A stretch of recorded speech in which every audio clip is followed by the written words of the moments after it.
বান্দারে যদি গুনাহ করে ফেলো আমার রহমত থেকে মুখ ফিরে তুমি চলে যাইও না।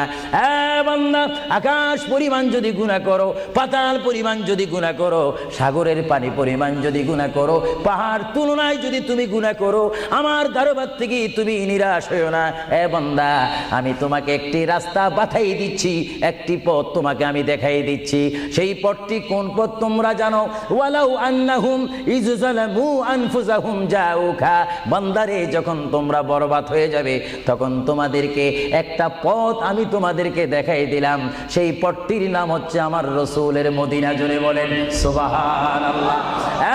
বান্দা, আমার নবীর দরবারে গিয়ে কেঁদে কেঁদে তোমরা বলো, ইয়া রাসূলুল্লাহ, ইয়া হাবিবাল্লাহ, আয়াকা ইয়া রাসূলুল্লাহ।